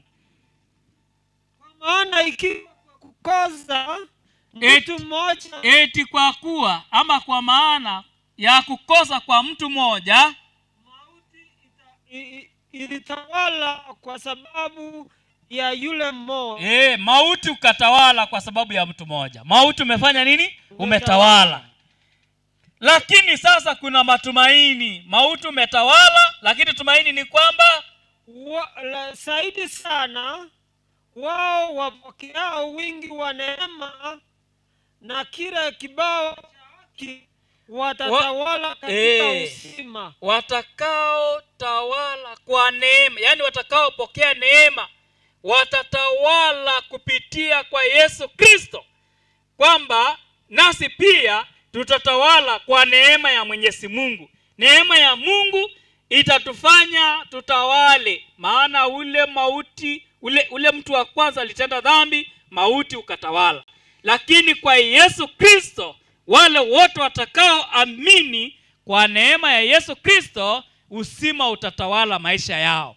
Yaani watakuwa na uzima wa milele, maana watampokea Yesu Kristo kama mwokozi wa maisha yao. 18 nasema, basi tena kama kwa kosa moja watu wote walihukumiwa eti kwa kosa moja watu wote walihukumiwa adabu, kadhalika kwa tendo moja la haki, alafu kadhalika kwa tendo moja la haki ya Yesu Kristo watu wote walihesabiwa haki yenye uzima. Haki yenye nini? Uzima. Sasa swali langu ni, je, wewe umeunganishwa na Yesu Kristo? Je, wewe umepiga vita kuunganishwa na Yesu Kristo tena ili utawale upate uzima wa milele? Wakorintho 5:17. Ya kwanza ama ya pili? Wakorintho wa pili 5:17. Korintho wa pili 5:17. Biblia inasema hata imekuwa mtu akiwa ndani ya Kristo, hata itakuwa mtu akiwa ndani ya Kristo. Hapana, ndani ya Kristo. Hapana bwana, mimi sijasikia. Mtu akiwa ndani ya Kristo. Good. Kristo. Mtu akiwa ndani ya Kristo, naye mtu huyo alitupa huduma. Ndani ya Kristo amekuwa kiumbe kipya. Akiwa ndani ya Kristo atakuwa kiumbe kipya. Yaani huyu kiumbe atakuwa connected back. Atakuwa connected back. Yaani ataunganishwa tena akiwa ndani. Naye atakuwa kiumbe kipya, si wa kale lakini kipya. Ya kale yamepita, tazama yamekuwa mapya. Amen. Na huyo mwanadamu tazama amekuwa mapya, mambo yake yamekuwa connected back. Yaani mtu huyu ameunganishwa tena na Kristo baada ya kutenganishwa na dhambi. Sasa anaunganishwa tena. Yes, ataunganishwa tena. Yaani mtu huyo ataunganishwa tena na nani? Na Kristo Yesu. Itatosha. Sasa ataunganishwa tena. Biblia inasema kwamba, je, wewe umeunganishwa tena na Yesu Kristo? Ukiwa ndani ya nani? Ya Yesu Kristo tu ndio utaunganishwa. Na ukiwa nje ya Yesu Kristo, you will not be connected back. Hakuna kuunganishwa hadi tu utakapoingia ndani ya Yesu Kristo, uunganishwe upya. Na sasa mtakuwa na nani? Na Yesu Kristo. Msomaji msoma mstari ngapi? Utaingia aje ndani ya Yesu Kristo? Hebu soma 18. Biblia inasema lakini vyote pia yatokana na Mungu. Yaani haya mambo yote yatokana na nani? Na Mungu. Aliyotupatanisha sisi na nafsi yake kwa Kristo. Na nafsi yake kwa Kristo. Naye alitupa huduma ya upatanisho. Yaani Mungu alikuwa ndani ya Kristo. Mungu alikuwa ndani ya Kristo. Sasa Kristo akava sisi tukaunganishwa tena na Mungu. Maana dhambi ilitutenganisha tena. Akiupatanisha ulimwengu na nafsi yake. Sasa tumepatanishwa. We are now connected na nafsi ya Mungu. Asiwahesabie makosa yao. Asiwahesabie tena makosa yao. Naye ametia ndani yetu neno la upatanisho. La nini? La upatanisho. Sasa tumepatanishwa. Tuko ndani ya Kristo Yesu. We are now back. We are now connected. Tumepatanishwa na nani? Na Yesu Kristo. Sasa sisi ni viumbe vipya. Msomaji. Yes. Nisomee kitabu cha Yoshua 24 mstari wa 15. Nataka tubaliza hapo. Nisomee kitabu cha Yoshua 24 mstari wa 14 na 15. Na namalizia hapo. Yaani wewe umeunganishwa tena na Yesu Kristo. Umekuwa kiumbe kipya, ya kale yamepita, sasa umekuwa kiumbe kipya ambao kuna connection, umeunganishwa na Mungu wako. Biblia inasema Joshua 24 fungu la 15. Anza 14. 14 nasema basi sasa mcheni Bwana. Sasa ninyi ambaye mmeunganishwa tena na Mungu, mcheni Bwana. Mkamtumikie kwa unyovu, mkamtumikie Bwana kwa unyovu wa moyo, kwa ukweli. Kwa moyo wa ukweli. Na kuiweka mbali, yani toa nafsi yako na kuweka mbali miungu ambayo baba zenu walitumikia ng'ambo ya mto. Mkaweke mbali miungu. Najua miungu ya sasa ni miungu ya sasa ni wengi. Miungu ya sasa, hata wengine wanaabudu mambo ya biashara, wengine wanaabudu mashetani, wengine wanaabudu fitina, wengine wanaabudu hata watoto wameenda sijui ng'ambo, sijui mtoto wangu nini. Wengine wamejenga nyumba nzuri, wameanza kuabudu nyumba. Wengine wamebarikiwa, wamekuwa na mali nyingi, wameanza kuabudu mali. Anasema wekeni mbali hayo. Waliomtumikia ng'ambo ya mto huko Misri, wekeni mbali miungu waliomtumikia ng'ambo ya mto. Mkamtumikie yeye Bwana. Mkamtumikie nani? Bwana Mungu wako. Nanyi mkiona ni vyema kumtumikia Bwana. Mstari wa 15 unasema nanyi mkiona ni vyema kumtumikia Bwana. Mkiona kwamba ni vyema kumtumikia Bwana, chagueni hivi leo sasa hivi leo chagueni mtakaye mtumikia. Kama sio hivi sasa. Kwamba ni miungu ile ambayo baba zenu walitumikia ng'ambo. Mnaabudu miungu ile ambaye baba zetu walimtumikia ng'ambo ya mto. Au kwamba ni miungu ya wale wa Amori ambao, ama ni miungu ya wale wasasi wetu wa kwanza ambaye ni wa Amori. Ama unajua wa Amori walikuwa ni watu wa mataifa. Ama ni hiyo miungu ndio tunaabudu. Lakini mimi na nyumba yangu. Lakini Yoshua anasema hivi, mimi na nyumba yangu tutamtumikia Bwana. Tumechagua kumtumikia Bwana. Sasa nami nauliza hapa, si Yoshua sasa ndiye anaongea, bali ni mchungaji. Anasema hivi, ikiwa ni vyema kumtumikia Mungu wako, chagueni leo hii, lakini mimi na nyumba yangu nitamtumikia Bwana.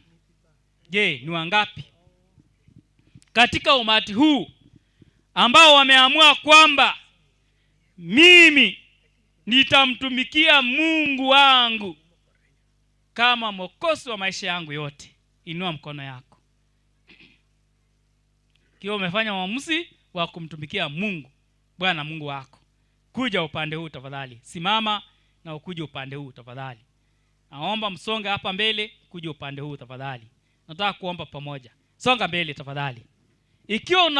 Ikiwa umeamua na leo hii umeunganishwa tena na Mungu wako, labda ulikuwa umetanga mbali kwa sababu ya shida za dunia, umeona kwamba umekaa mbali na Mungu wako, lakini leo hii kwa neema ya Yesu Kristo anasema kwamba nimekuunganisha tena, umekuwa kiumbe kipya. Njoo hapa mbele tufanye maombi pamoja nawe. Leo ninafikiria nchi nzuri ninayotaka kuiona, nisimamapo karibu na Mwokozi, tajini zitakuwa nyota. Sijui tajini mwangu kama nyota, zitang'aa kila wakati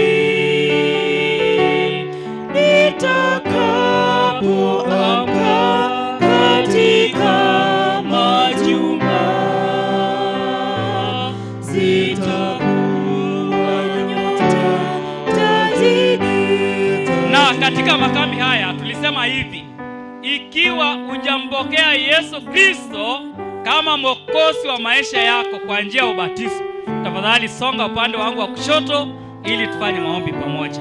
Wala ambao hawajapata ubatizo, tafadhali njooni hapa. Kama hujapata ubatizo, njoo hapa.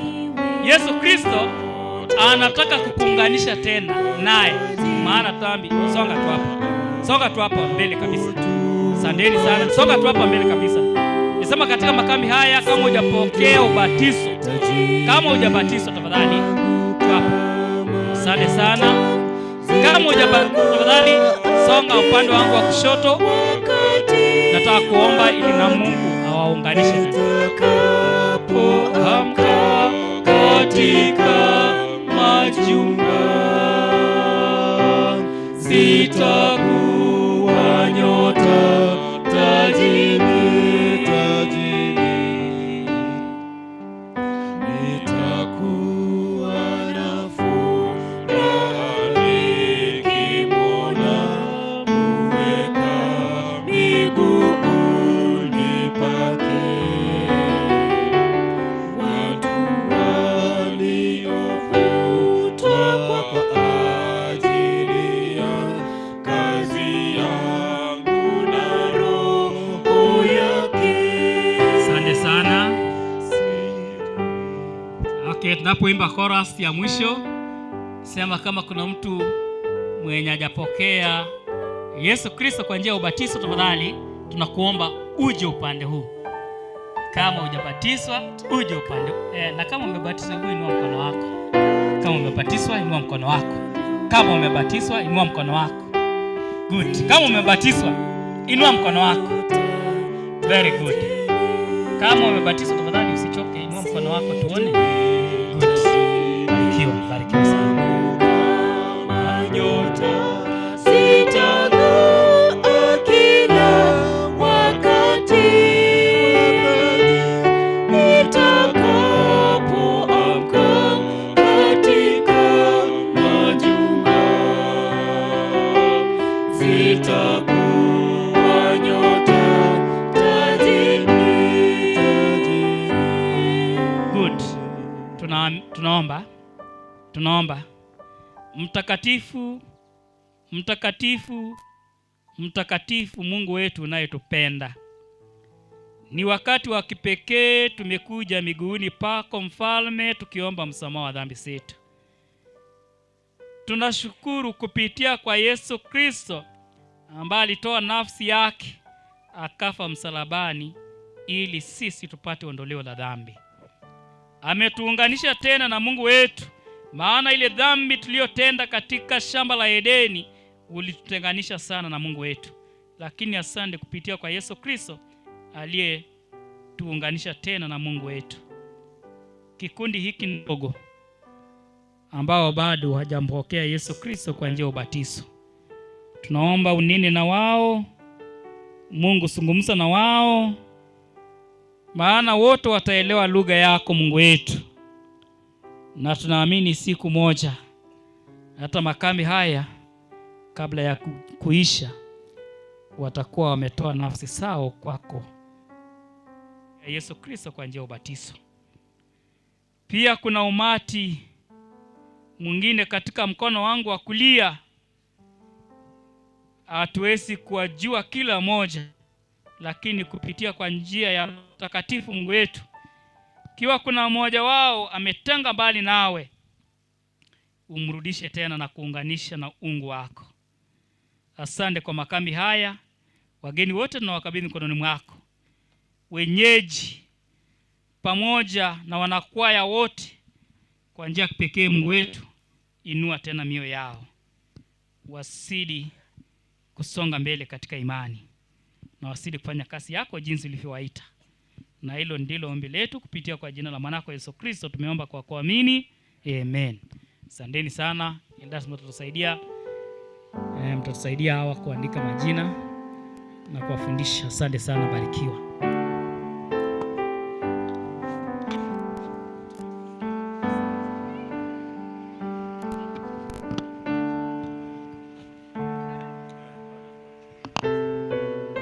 Ngararo Church Choir. Karibuni tufunge sermon.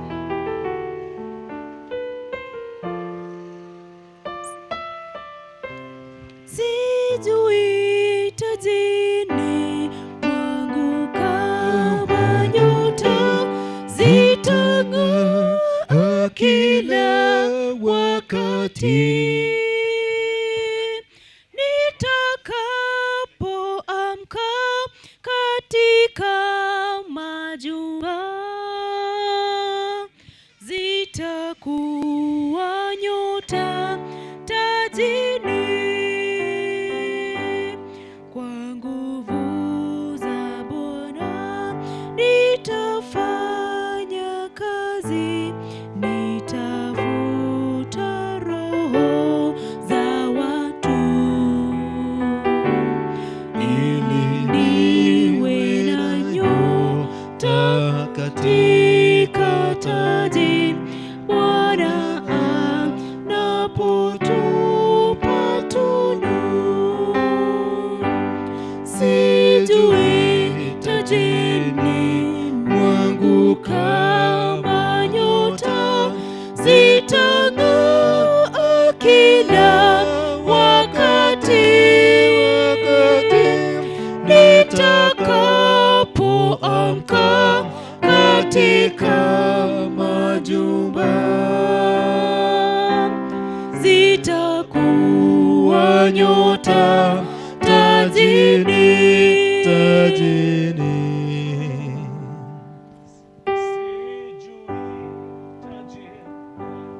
Mwangu kama nyota zitang'aa kila wakati.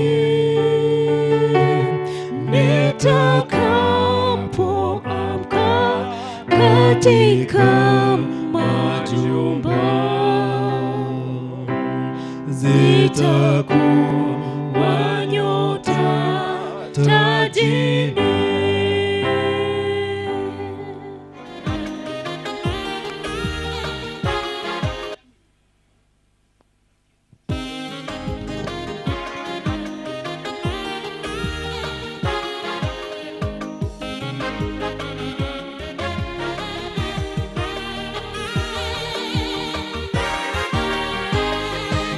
Kama si Bwana aliyekuwa pamoja nasi, basi na tuseme nini? Adui zetu wangetumeza hai, hata maji yangetugharikisha. Sifa ni kwake Yehova. Kama si Bwana aliyekuwa pamoja nasi, basi na tuseme nini? Adui zetu wangetumeza hai, hata maji yangetugharikisha. Sifa ni kwake Yehova. Kama si wewe Bwana, hatungefika hapa. Upendo wako wa ajabu hatuwezi kueleza.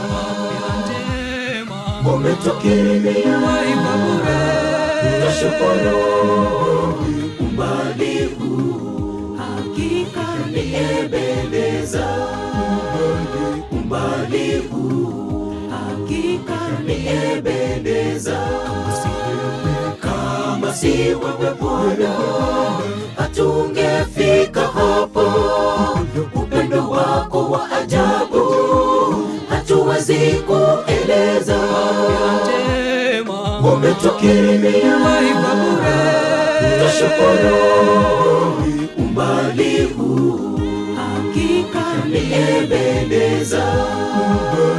Umbali huu hakika ni Ebeneza.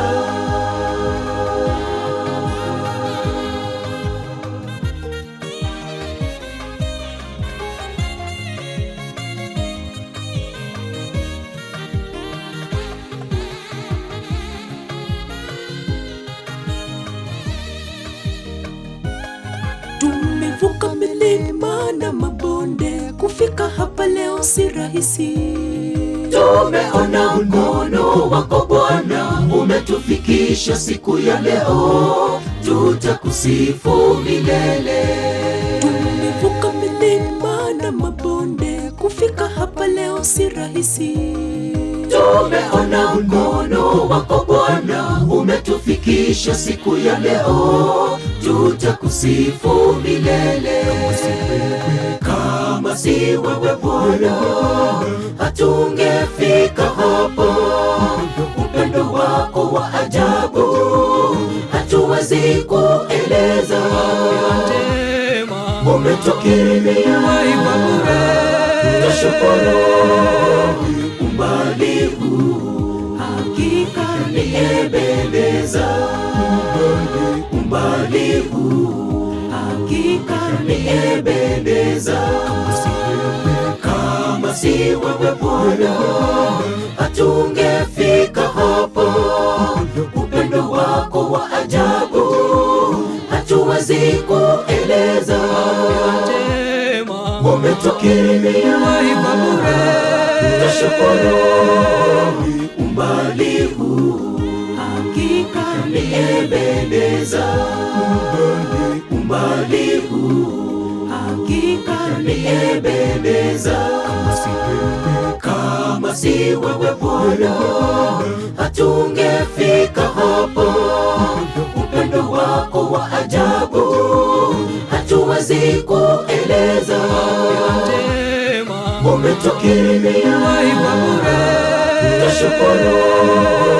Umbali huu hakika ni Ebeneza.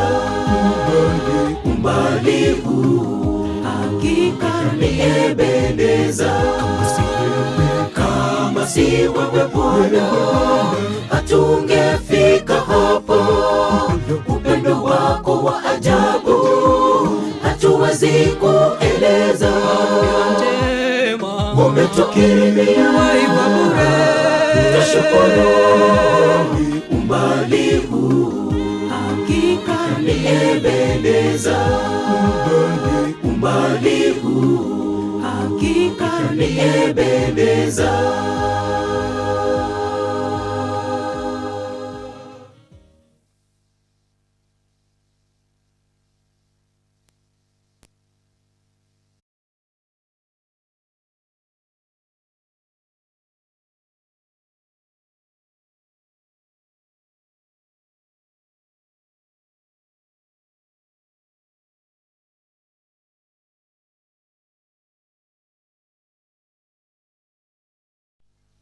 Kwa hivyo tukuje kwa haraka sana, tukule haraka, turudi kabla Ramadhani, tuendelee na nyimbo.